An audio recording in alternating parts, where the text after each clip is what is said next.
Good day, everyone. Our topic for today is all about developing the whole person, Quarter 1, Topic 2 for personal development.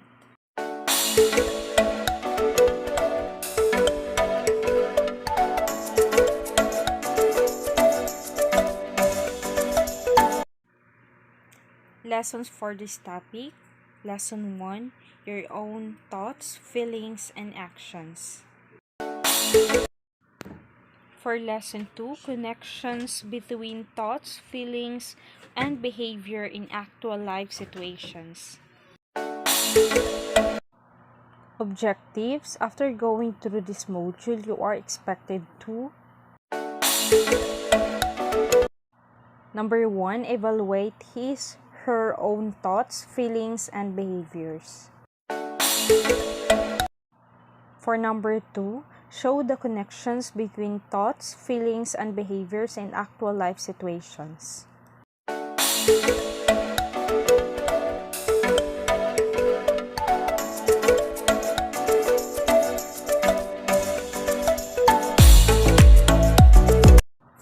First lesson that we are going to tackle is all about your own thoughts, feelings, and actions.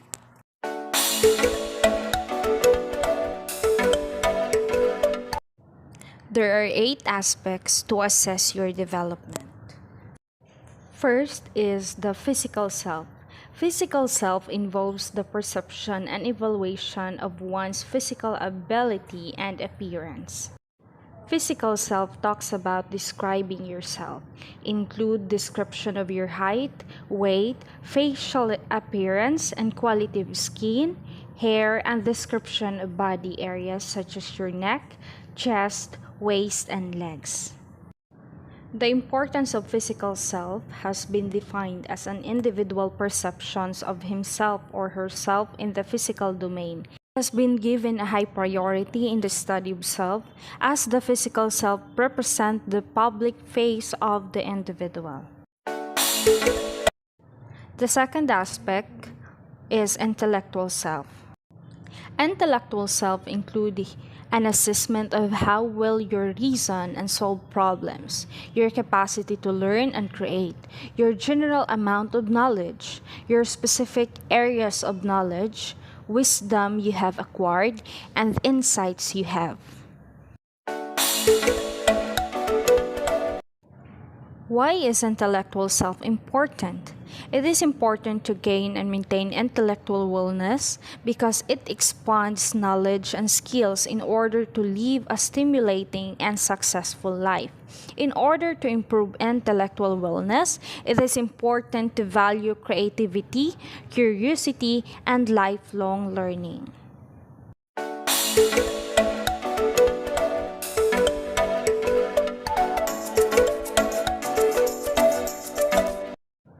The third aspect is emotional self.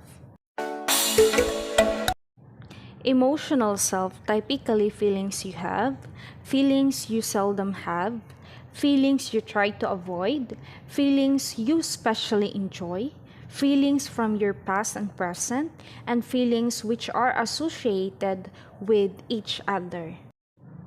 The purpose of developing emotional self-awareness is that it allows us to understand how our body sensations and our emotions impact ourselves, others, and our environment.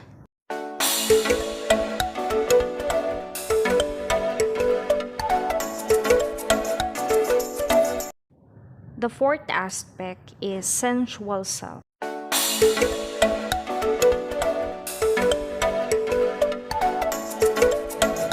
Sensual self allows ample room to record your process and express yourself, giving you space for intimate conversations with yourself, surrounding your pleasures and desires.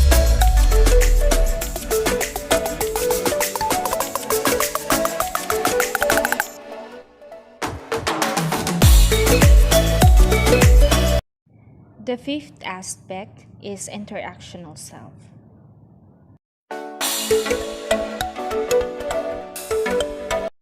Interactional self include description of your strength and weaknesses in intimate relationships and relationships to friends, family, co-students, and strangers in social settings.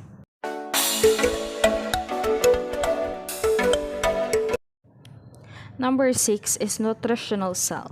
Nutritional self refers to the capacity of individuals and communities to make their own good decision relating to their nutrition. The issue is important because some nutrition interventions weaken the abilities and motivation of people to provide for themselves. Number 7 is contextual self. Contextual self is a process of contacting the observing self, a part of you that is able to witness thoughts, feelings, and action at any moment. Number 8 is a spiritual self or life force. This could include your feelings about yourself and organized religion, reactions about your spiritual connections to others, feelings about your spiritual development and history, and thoughts about your metaphysical self. The next topic is the connection between thoughts, feelings, and actions. Everyone has problems, both big and small. To better solve your big problem, it helps to learn how your thoughts, feelings, and actions are connected. Thoughts are words that run through your mind. They are the things you tell yourself about what's going on around you. Feelings come and go as different things happen to you. You might feel happy, angry, and sad in all one day. Some feelings are comfortable, while actions are the things you do or the way you behave. Your thoughts and feelings have a big impact on how you act. If you feel happy, you are likely to be nice things. But if you feel angry, you might want to act mean.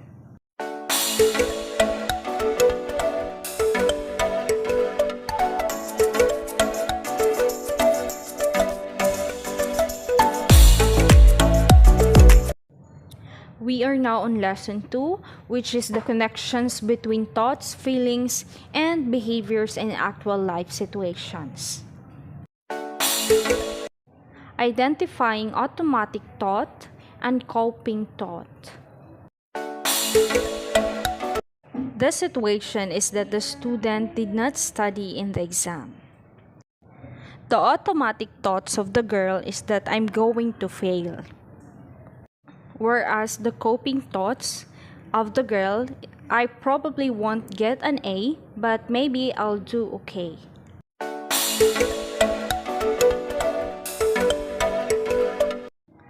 The second situation is for automatic thoughts. I'm not prepared at all. Why didn't I study more? And for the coping thoughts is next time, I'll try to be more organized and start studying earlier.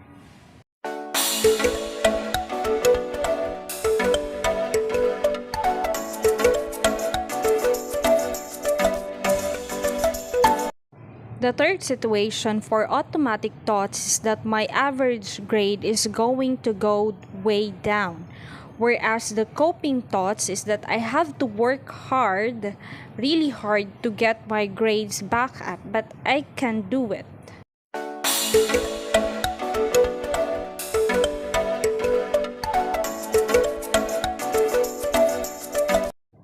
The fourth situation for automatic thoughts is this school is too hard. This class is too hard for me, but I can't do this.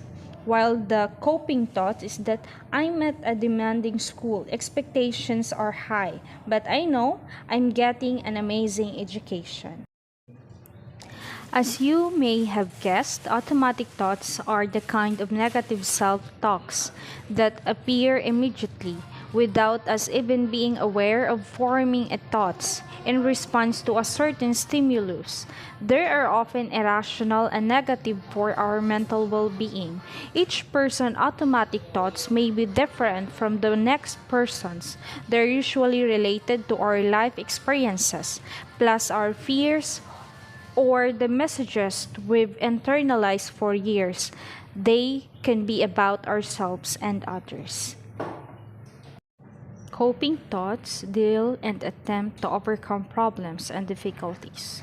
Coping skills help you tolerate, minimize, and deal with stressful situations in life. Managing your stress well can help you feel better physically and psychologically. That's all for today, and thank you for listening.